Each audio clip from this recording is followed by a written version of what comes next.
قدرمن اوریدونکو یو وارې بیا ستاسو کوربه سید عادل تاسو ته وایي هرکلی او خپرونه د قدم په قدم او په قدم په قدم کې لکه څنګه چې موږ هر ځل راځو او ستاسو سره په شخصیاتو باندې خبرې اترې کوو. نن هم زمونږ د خپرونې تړاو چې کوم دی هغه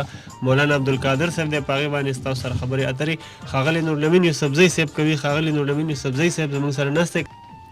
نورالامین یوسفزی صاحب د هغوی د مولانا عبدالقادر صاحب په هکله باندې خو تاسو د هغوی تاریخ پیدایش او هغوی چې کوم دی کې تعلیم حاصل کړو هغه وکړې. د دې په هکله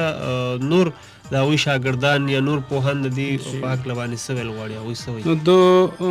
مولانا صاحب دوستان د هغه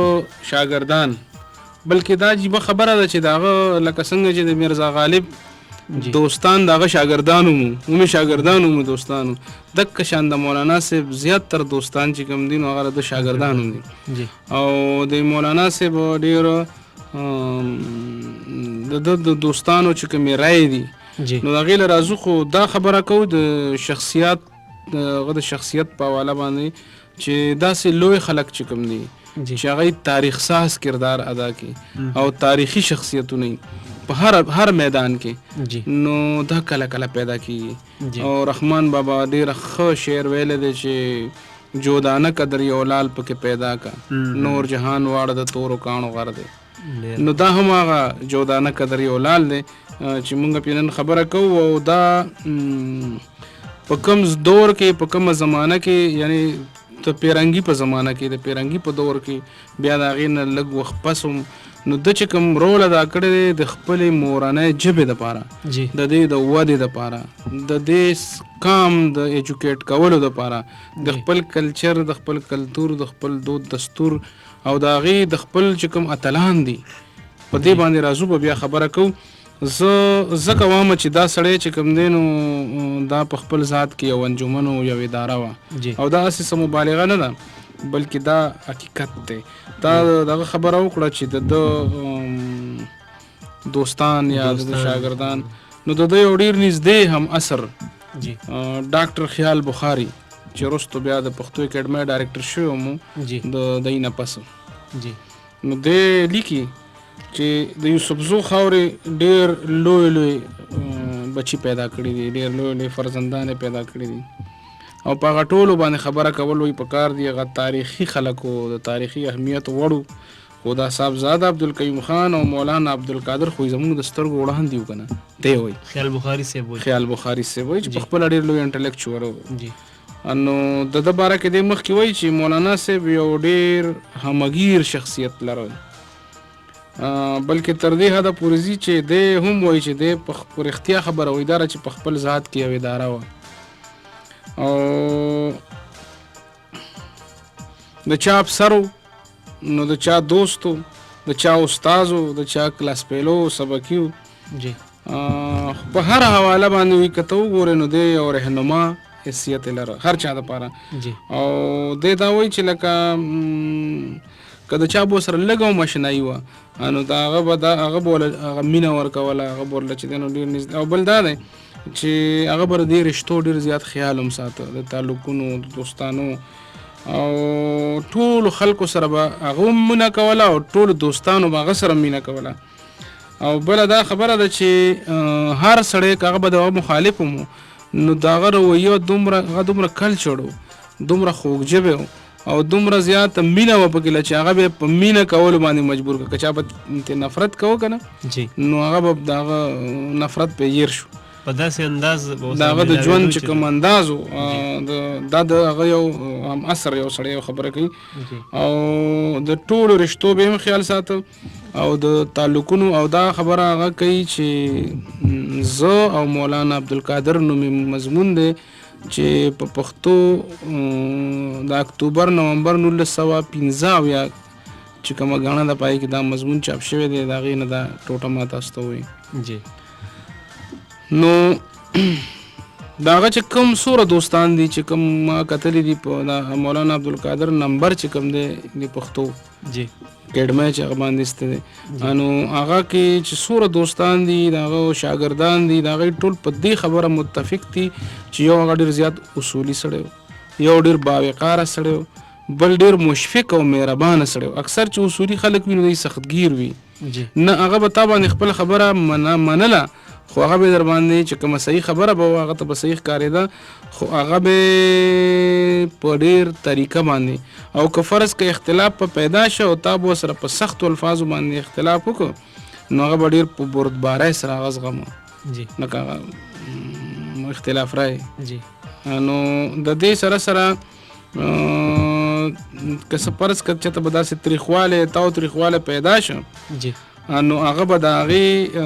داسې کار به یې کوه چې هغه به په خپله بیا کوشش دا لرې کړم. حالانکې زیات تر چې دغه کم هغه متعلقینو نو دې کې اکثریت د هغه نه کشران وو چې څه وخت هغه دې میدان کې راغلی و که نه ادبي میدان ته یعنې د پښتو اکیډمۍ د مشر په حیثیت چې به موږ وروسته اوس خبره کوو پیله چې لکه پښتو اکیډمۍ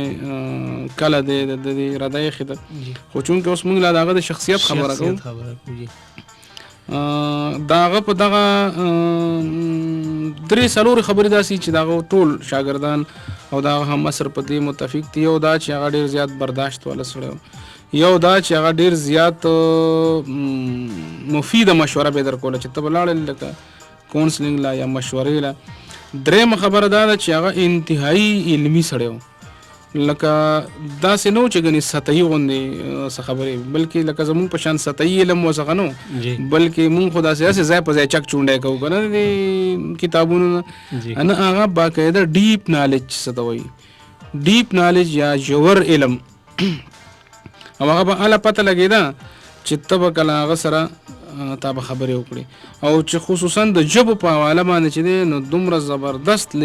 لساني شعور دا هم خیال بخاري هم وایي او پریشان خټک صاحب هم وایي او ډاکټر انور خان هم وایي چې کوم د شاګردان دي که نه پریشان خټک صاحب هم د شاګرد هم هم اثر هم ډاکټر انوار الحق هم شاګرد هم اثر هم اثر نه مطلب هم دا و چې لکه یو زمانه کې هم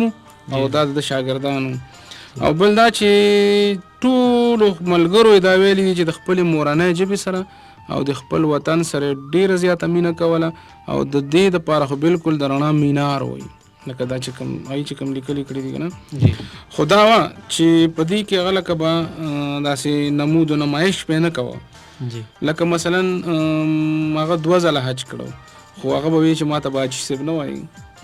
حاجي عبدالقادر صاحب ورته نه وایي بلکې هغه به وایي داسې د ګپ په طور وي چې ما خو زه خو مونځ هم کوم او روژه هم نیسم دا هم فرض دي او حج هم نو بیا خو به راته پکار ده چې موزتي صاحب هم وایي بیا به ته روژتي صاحب هم وایي نو ځان سره به یې لیکوم نه که نه. بل دا چې د هغه چې کوم لباس و لکه کړه وړه جامه نو په دې کې ډېر زیات کلچر سړی و او شاید دې کې وجه دا وي چې یو خوا ډېر ښایسته هم وایي ډېر ښه پرسنالټي وه او اگر چې ډېر دنګ لوړ نه و خو لکه ښایسته ډېر زیات و او داسې سمارټ سړی و لکه غټ پټ هم نه و ډېر که نه خو تصویر نه هم اندازه لګېږي بل دا و چې هغه د پښتون باره کې دا سوچ و چې دی لکه غیرت په ده کې شته دی د دې تاریخ شته دی د تاریخي شخصیتونو باندې هغه لیکل هم کړي دي په احمد شاه ابدالي دي او دوی باندې ډېر ښه مضامین یې لیکلي دي خو د هغه دا ارمان و چې دا پښتون چې دی نو چې دی علم حاصل کړي دی کلچر شي دی د زمانې د چال نه خبر شي او دی د خلکو په لاسو کې نه لوبېږي نو دی په خپله هم دا د کوشش و چې یعنی چې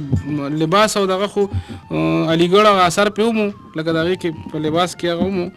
خو به هر حال چې سړی ګوري مثلا عبدالاکبر خان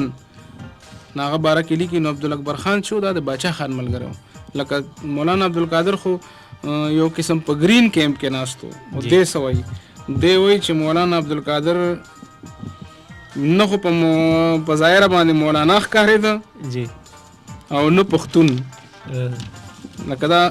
خو ډېر خوش لباس او سوټډ بوټډ یورپین به ښکارېده